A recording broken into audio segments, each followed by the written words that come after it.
Do you hate doing cardio? Yeah, me too. Most people do, I think. There's like a subset of people who are love running for some reason, and good, more power to them, you know. But that's not necessarily me. I don't think that's a lot of our experiences.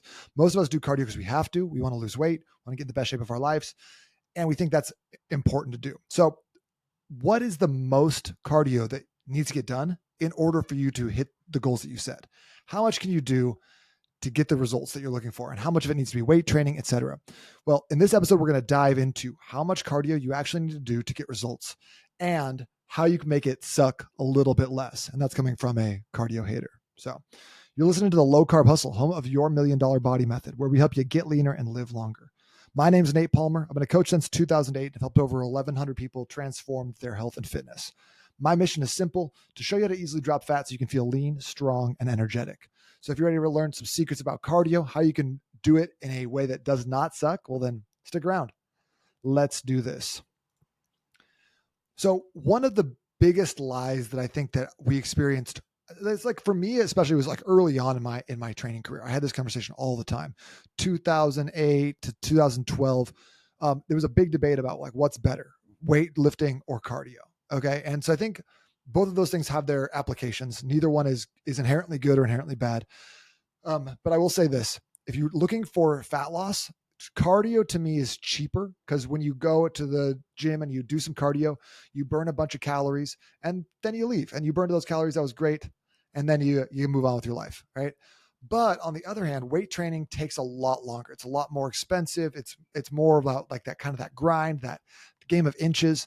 So to me, it's like cardio at the gym is like going to the arcade and playing Mortal Kombat. You put a quarter in, you get to play. Great. Weight training is a bit more like buying a PS5. You got to save up for all those quarters to get the PS5, but the one you have it, you can just play at home for free.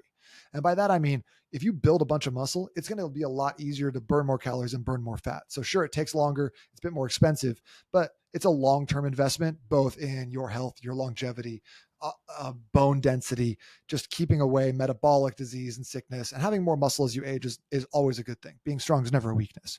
However, cardio still has some great benefits, specifically your cardiovascular health, as the name implies. So if you were looking for more longevity, to be able to walk up a flight of stairs without breathing heavily, to just feel better when you're moving around, to have more capacity for any sort of sports, hiking, games, whatever you're doing in your life, cardio is a fantastic option. It's also a great option for fat loss, to be honest with you. I used to poo-poo it. I used to be like, oh, no one needs cardio. Just would lift weights faster. That's plenty of activity. And I don't think that's the case anymore, especially as I've gotten a little bit older. Cardio is fantastic because it doesn't really beat you up in the same way that weight training beats you up. They're both going to be a little bit of a stressor, but cardio can have that kind of a effect where you get more recovery. You put blood back into muscles without forcing them to hold like a really like a ton of load, or putting a lot of stress on your spine or your low back, your neck, things like that. So cardio can be a great way to help balance out weight training.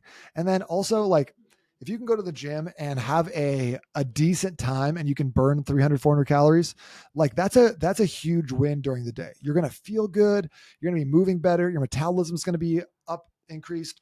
And it's just, there's just really no downside to that, unless you're exclusively doing that with no weight training. Then, we can get into some negatives, muscle loss, etc. But how much cardio do you need to be doing? Well, my rule is like, I feel like if you think about the analogy of like you're trying to fill up a jar, you want to put the big rocks in first. What are the most important things? And then we can add the gravel, then we can add the sand, then we can add the water, right? But if we start off with the things that are less important, it becomes harder to add the big rocks. So I always think weight training probably the more important one. And for most of us, we need to be doing between 2 and 4 weight training sessions per week. I think above that can be a little bit uh, like non-productive, or even opposite, and actually can cause you to get a little less gains, a little less results, just because you're not having enough time for your muscles to recover. Especially if you're not sleeping great, you're really busy, you don't eat 100% all the time, you're not getting enough calories maybe.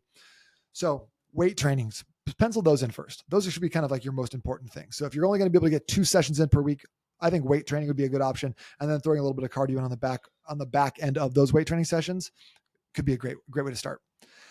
But let's say you can do 2 days or 3 days at the gym. You're doing Monday, Wednesday, Friday. You've committed to working out. Amazing. I love the idea and just the lifetime goal of sweat every day. Do something every single day that makes you sweaty, because it's going to move your body. You're going to, I mean, just even the act of sweat is detoxifying. You're leaking stuff out through your pores that otherwise you'd be holding inside. So it's a great way to just keep your body metabolically and physically healthy. Not to mention the mental aspects that you get from actually getting some endorphins, getting a little bit of those feel good chemicals going on. That's incredibly important as well. So if you're doing cardio or if you're doing weight training 3 days per week, put cardio or walks in on the another 3 or 4 days. If you need a straight up off day, Sunday is family time, you're not doing any sort of thing like that, I still think you could fit a walk in, but trying to maybe do like 2 or 3 structured cardio days would be fantastic. So how do we do this in a way that doesn't suck, that doesn't put us on the elliptical, just, next to Betty White and just, going for 60 minutes and being like, I hate every moment of this? Well, I think there's a couple strategies that I really like and that I found work for me, because I get bored doing cardio like fast. In fact, I don't know if you've ever had this experience, but when I am doing cardio, I try to put off looking at the time for as long as possible, because it seems like once I look at the time, then I check every like 4 minutes afterwards. So if I get to like 20, 25 minutes before I check, then it starts to be like, okay, I got, 5 minutes left. I got 20 minutes left, whatever it is. You can handle that a bit more. If you check it like 4 minutes in, all of a sudden you just get this wave of weakness that hits you and you're like, oh God, so much more time left. So for me, one of the ways that I like to make sure that I'm hitting this and actually doing it and enjoying the process is by doing something called temptation coupling. And this can work a couple different ways. So temptation coupling just means doing something you don't like and at the same time doing something you do like. Great, easy. So for that reason, having like a book, an audio book, a Kindle book or something like that you read for pleasure, like I'm talking fiction, I'm talking not personal development, not business related, but actually something that you enjoy, just like kind of that Harry Potter, uh, what is it? What is the Mockingjay bird one? Catching Fire, Hunger Games. Yeah, that book for me, it was like crack. Not that I've had crack, but I can imagine what it's like. I've had an apple fritter before, and that seemed like crack. But putting something on in your headphones or reading it on a Kindle or bringing a book's worse because it moves around a lot. I think the Kindle's much better and it's easier to swipe when you're moving. But having something like that is a great way to be like, oh, I'm looking forward to going to the gym. I want to find out what happens to Hermione. I also want to find out why they gave Hermione that thing that can turn back time. It's like the most powerful artifact in the Harry Potter universe. And they just gave it to her so she could catch more classes. That doesn't make any sense, Professor McGonagall. I'm submitting a formal audit of the Hogwarts Department of Magic and whatever. Anyways, whoa, big tangent. I think that if you can put something like that in there, whether it's a show you want to watch on your phone, a book you want to catch up on, podcasts you want to listen to that are fun, enjoyable, and you actually look forward to hearing about them. I'm talking like your straight up, like, I feel like my wife and her demographic loves that murder mystery. Like it's like my favorite murder. That's like the thing to listen to. It's just like murder porn. It's just talking about serial killers. Which, okay, good for you if you like that. But putting something on that in your headphones like that is a great way to temptation couple. Okay. The way you don't want a temptation couple is by being like, I'm on the treadmill and I'm also eating a donut. That it is counterproductive, just in case you were thinking about that. So that's one of my favorite strategies for getting it in without hating it. I even heard of a lady who got these waterproof headphones. I think they're the ones that go on the outside of your skull so you can kind of like hear them while still being aware of what's going on around you, which are kind of nice. And she was just listening to audiobooks while swimming, which kind of sounds like the most peaceful time away from your kids on earth. So yeah, if you wanted to, you can also turn it into growth time or, by actually putting on a personal development podcast or something that's going to actually make you into a better human. But to be honest, I think not enough people read fiction. Not enough people spend time just doing something they enjoy. Especially a lot of people in the circles that I like to be around is they feel like if they're not doing something that is growth related, they're failing. So I'm just here to give you permission. If you want to read something that's stupid or fantasy or fiction or whatever, you have full permission. Go do that. Okay, so how can we make our cardio more productive? How can we get more done in less time so we're not just stuck on the elliptical grinding away for 45 minutes? Well, for this, I'd like to talk about one of my favorite forms of cardio. It's called 30-15-3. It's a treadmill workout. So if you have a treadmill at your house, or you got to go to the gym to do this, this is fantastic. It's hard to do anywhere else. It doesn't quite have the same effect. But basically what this is getting on a treadmill, putting it at a 15 incline and a 3 speed, and then you're only doing about 30 minutes. This is one of the most effective forms of cardio because it's fast. You're walking uphill. You're training some of the posterior chain muscles, your calves, your hamstrings, your glutes, which are like great muscles that can handle a lot of stress. And then it's also what I would consider a recovery metric, because even though you're huffing and puffing, you're working hard, you're not really beating up your joints. It's not like jogging. It's not like anything where are you going to be super sore tomorrow or anything like that. So you actually get some recovery from this. This is similar to how you would do just walking. Going for a walk is a great recovery tool. So this is one of my favorite ways to get in better, faster, higher quality cardio. So you don't need to do an hour if you're doing this. You can even tack this on to the end of a workout day if you want it to be done a little bit faster. 30-15-3. If you've never tried it, give it a shot. 2 caveats here. Number one is don't touch the handles. If you touch the handles, if you're leaning back on it, it's no longer a 15 incline. And then as soon as you can do this without touching and at the 3 speed, then what I want you to do is go and add a weight vest. If you can't do the 3 speed or the 15 incline, start with those a little bit lower. Start at a 2 speed and a 10 incline, and then work your way up from there. That's a totally acceptable option. But once you get there, man, I would think a weight vest between 25 and 45 pounds is great. Women somewhere between 15 and 30 is great. But putting that on, it just provides a new level of challenge for your core, your breathing, everything. So it's a great way to get a lot more done in less time. The second option here is, rather than like doing a extended period of cardio, doing some conditioning or some sprints. Now, these can be a little bit more stressful. I would not consider these a recovery tactic, but I always want to make sure that I'm minimizing the recovery necessary. So for example, doing sprints on a track is a great cardio option, but it'll really beat you up if you haven't sprinted in a while. Anything like that is going to make you very sore afterwards. You're going to need some downtime to recover from it. So, okay, how can we make that a little bit more accessible? Well, number one, hill sprints is a better option, because now you're running uphill. It forces you to slow down. It's an insane workout. You can only do a few of these before you're just completely cooked. But even that is going to probably leave you a little bit sore, especially if you haven't sprinted in a while. So I love the idea of, like, if you're in your 30s and beyond and you're not a runner, get on an implement. Get a machine that does some of this work for you. So like thinking about like a Versa climber, a rower, an assault bike, even like a spin bike or a Peloton could be a good option. Something like that where you are minimizing the impact on your joints and how much this beats up and takes out of you. So rower is great because it uses the back of your body, which a lot of cardio doesn't. But honestly, the assault bike is probably one of my favorites. That's the one where you get on, you sit down, and you like push the handles as you go. Some people call it a fan bike.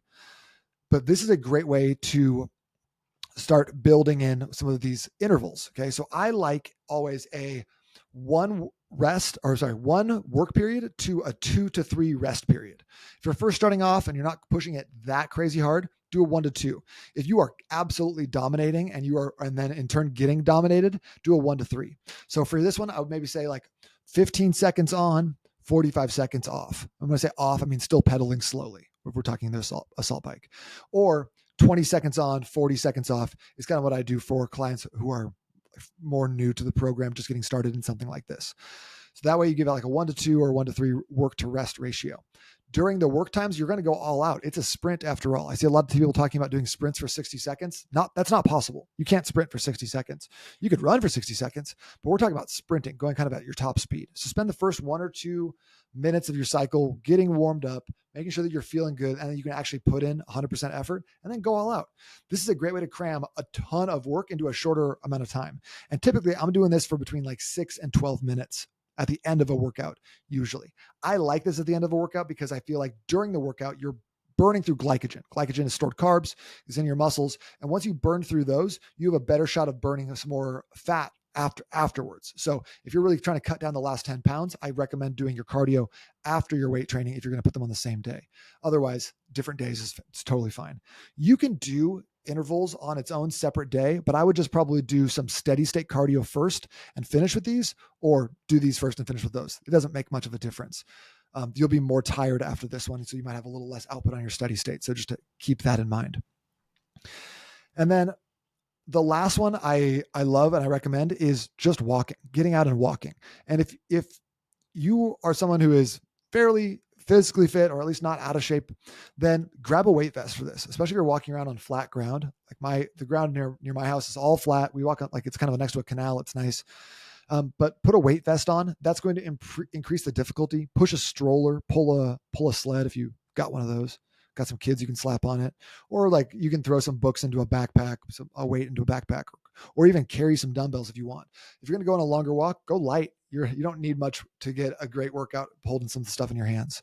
So I like the walking because, again, it is a recovery technique, not just a cardio technique. So you're kind of double dipping.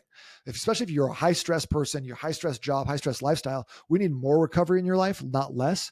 So if you want to go outside and walk, especially kind of you're getting your walk in the morning or in the evening, you are now, again, triple dipping and working on your circadian rhythm, giving yourself the ability to rest more and get some better sleep. That's fantastic. Being outside first couple hours of the morning, last couple hours of the day is going to tell your circadian rhythm when it's time to go to bed. And you're going to signal that melatonin release in the evening. And you're going to signal yourself to be awake for about 16 hours after you see the sun in the morning.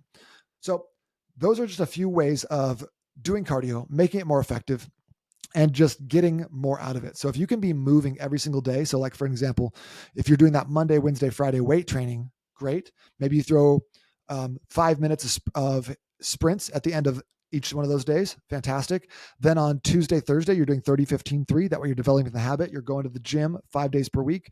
It's locked in. It's part of your schedule. That's a huge win. And then on Saturday, Sunday, you're doing like 2 30-minute walks or a 60-minute walk with one of them's got a weight vest. That's an amazing schedule. That's going to give you fantastic calorie output. It's going to allow you to burn a lot of calories. And it's also going to provide you with an adequate amount of rest and recovery without forcing you into something brutal like running a marathon.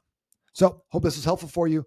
If it made a difference, feel free to pass it on to someone else who could benefit from this, or follow us on Instagram @_million-dollar-body for more pertinent and helpful tips like this. Thanks for listening, guys. Talk to you later.